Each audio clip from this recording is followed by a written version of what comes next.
climatique. Cela veut dire en particulier que si nous continuons de la sorte, les températures vont continuer de croître et d'ici la fin de ce siècle, ce sera une augmentation très importante de Je mets avec haut-parleur parce que ça marche pas.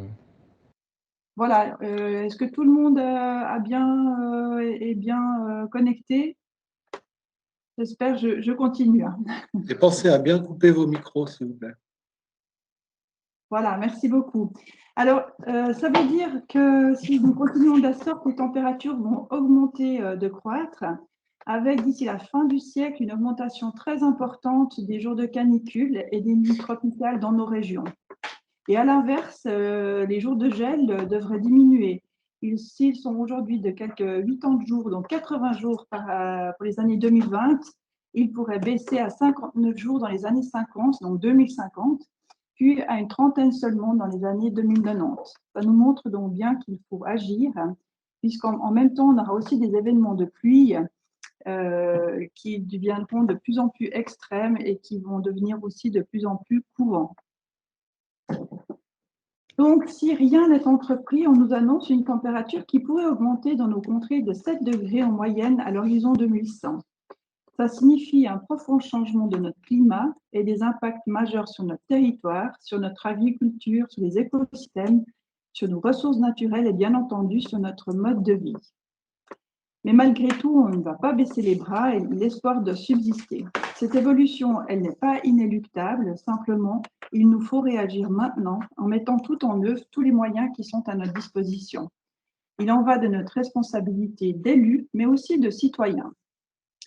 Nous avons donc un double défi qui nous attend. Le premier défi, c'est la lutte contre le réchauffement. Afin de respecter nos engagements dans les accords de Paris, qui datent de 2015, qui, eux, prévoient de limiter l'augmentation de la température mondiale à 1,5 degré. Comment y arriver? Eh bien, cela passe en particulier par une réduction des gaz à effet de serre, en utilisant les énergies alternatives ou encore en adoptant une sobriété de consommation. Le deuxième défi, eh bien, il porte sur l'adaptation de notre territoire afin de préserver nos ressources naturelles. Et il s'agit aussi de rendre les villes plus agréables à vivre dans un contexte de réchauffement et des territoires plus résilients face aux événements extrêmes.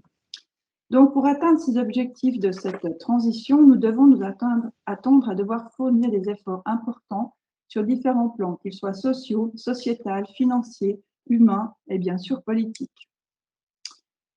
Comme le graphique le montre, voilà, il arrive, comme ce graphique vous le montre, merci Mathieu, la production de CO2 en 2020 est de 10 tonnes par personne.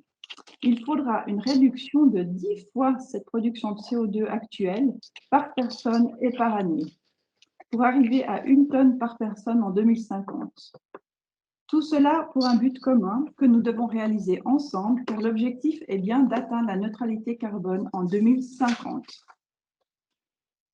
Alors pour cela, il existe des outils qui sont d'ailleurs déjà utilisés actuellement. Tout d'abord au niveau cantonaux et communaux, les plans climat. Ces plans climat sont déjà en cours dans certaines communes en Suisse et où d'autres communes sont en train de l'élaborer. Et au niveau cantonal, il existe bien sûr aussi, notamment dans le canton de Vaud. Et les plans climat air énergie territoriale, qui est l'outil utilisé par les intercommunalités françaises, et celui-ci, il est même obligatoire pour les plus grandes villes dès 20 000 habitants sur le territoire français. 3 axes stratégiques sont définis.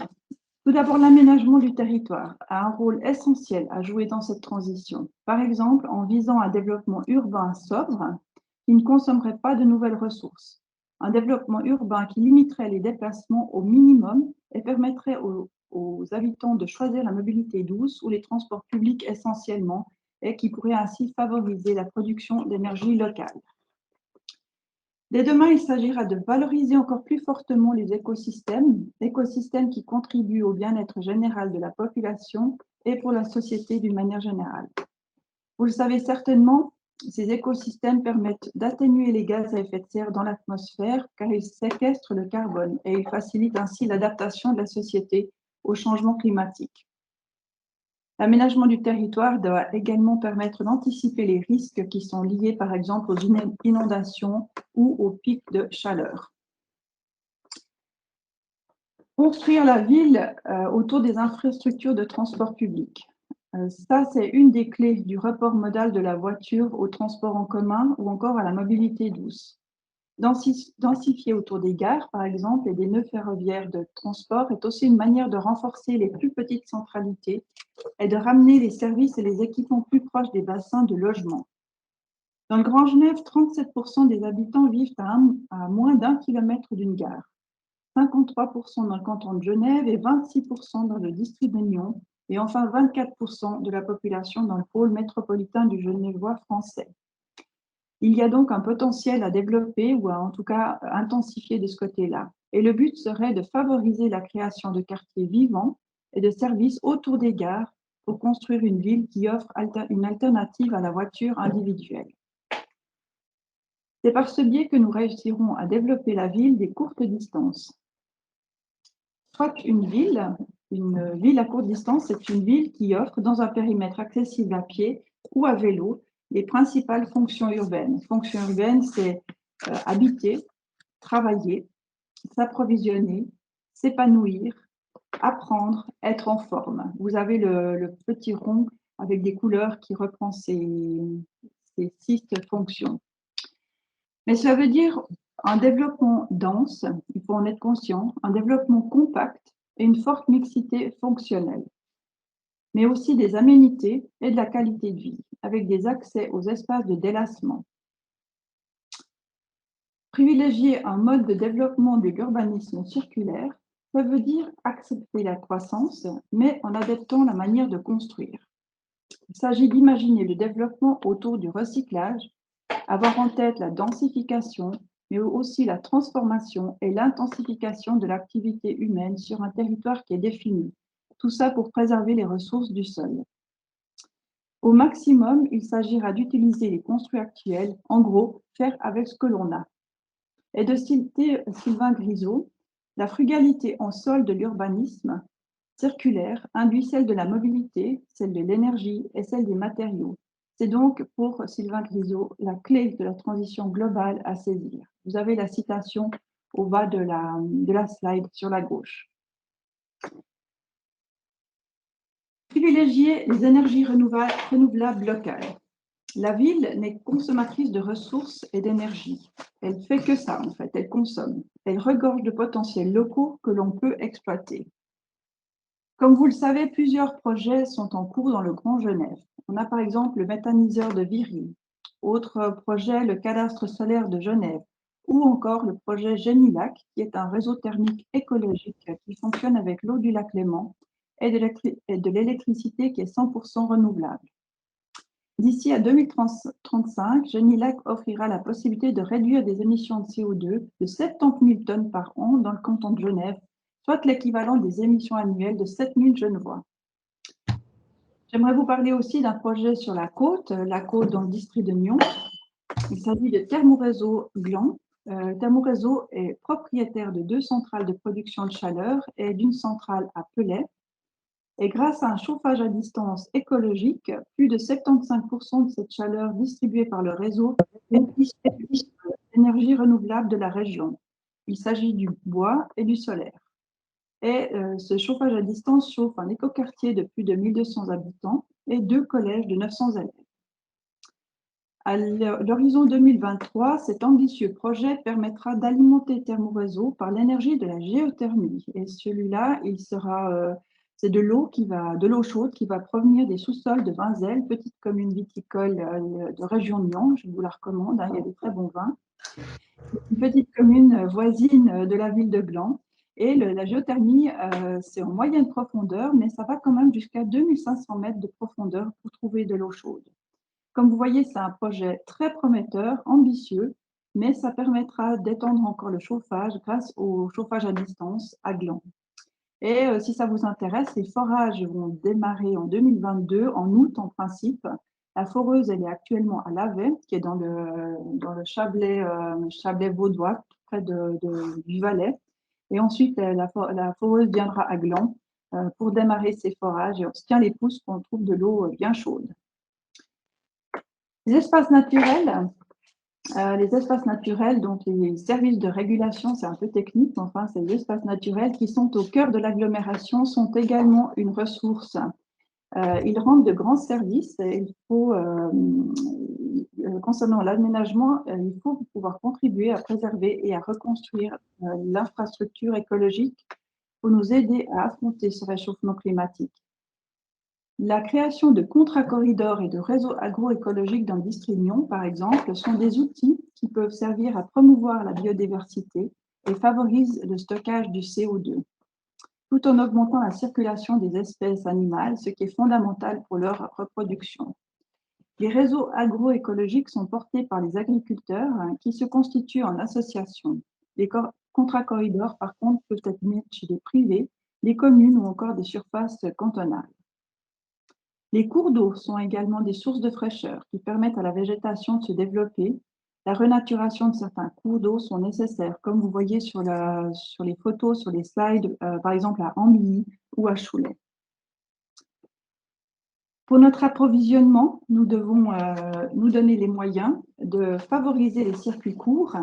Et là, il s'agit de permettre l'existence de productions locales. Il faut les soutenir pour l'agriculture, pour l'accès à l'eau, pour la filière bois ou encore pour les énergies, ce qui nous permet en particulier de nous nourrir localement. En gros, ça permet aussi des économies d'énergie et dynamise le développement économique.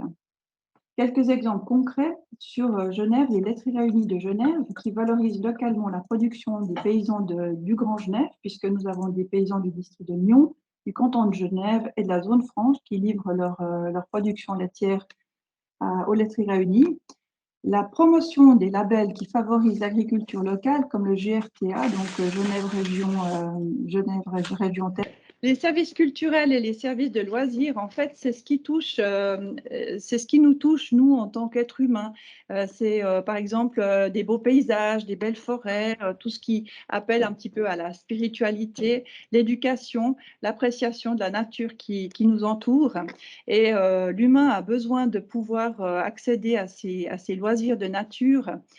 Ça permet de diminuer les déplacements puisque par définition, la nature devrait être proche de notre habitat et ça offre à la population des possibilités justement de se ressourcer localement.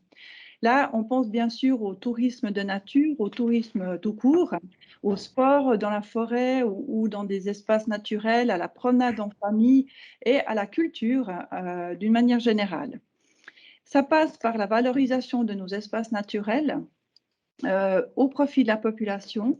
Alors, par exemple, on voit sur les slides, on a la renaturation de l'air à Genève, renaturation de certains cours d'eau ou encore la protection du site naturel paysager ou patrimonial du Bois de Chêne, le Bois de Chêne à Genelier, dans le district de Nyon. Ce lieu, ce site naturel, c'est un réseau naturel qui a été soutenu par Région de Nyon, qui a notamment apporté son soutien à la favorisation des aspects pédagogiques et l'espace accueil pour accueillir précisément des écoliers et donner des informations au sein d'une magnifique forêt et d'un environnement naturel protégé. Enfin, l'aménagement doit nous permettre également de nous préparer aux risques que le réchauffement fait augmenter. En réalisant des bassins de protection des crues au bord du Foron, par exemple, comme ici sur l'image, il s'agit de documenter les communes en cartographiant les îlots de chaleur. Vous voyez la carte qui est jaune et verte et rouge sur la gauche. Donc ça donne aux communes, c'est souvent dans les plans climat où on a ce genre d'illustration, ça montre aux communes les îlots de chaleur, ça peut être des places en béton ou des routes où il y a des habitations juste à côté. C'est souvent des îlots de chaleur assez terribles. Ça permet aussi de reperméabiliser et végétaliser des sols dans les espaces publics. Comme ici, vous avez l'illustration de la place Blanche à Gland, qui était une place complètement goudronnée et qui a été retravaillée, reperméabilisée en juillet de l'année dernière. Et encore l'exemple de, par exemple, planter des arbres dans des cours d'école, comme ici l'école de Sécheron, où il y a toute une série de travaux qui permettent une meilleure résilience aux événements météorologiques et une anticipation des risques qu'on pourrait voir arriver avec ces changements climatiques. L'aménagement du territoire, vous le savez déjà certainement, mais vous l'aurez aussi compris à travers mes propos. Eh bien, l'aménagement, c'est un pivot entre les différentes politiques d'adaptation au changement climatique. Il permet d'agir aux différentes échelles territoriales. Il permet d'inscrire des projets dans une dimension réglementaire à travers des outils de planification, comme c'est fait au Grand Genève. Et pour conclure ma présentation, j'aimerais dire que pour moi, l'aménagement des territoires, ce n'est pas un outil de bétonneur, mais bien plutôt un outil d'artisan, un artisan au service de la cohérence territoriale, de la cohérence sociale, économique et climatique. Faire jouer nos compétences et nos connaissances en réunissant tous les projets dans une seule organisation deviendra une réunion des politiques publiques transversales et coordonnées. En tous les cas, c'est ce que je souhaite au Grand Genève pour réussir sa transition énergétique. Et je vous remercie beaucoup de m'avoir écouté. Et on va passer aux questions et je reste bien sûr à disposition pour tout commentaire. Merci beaucoup.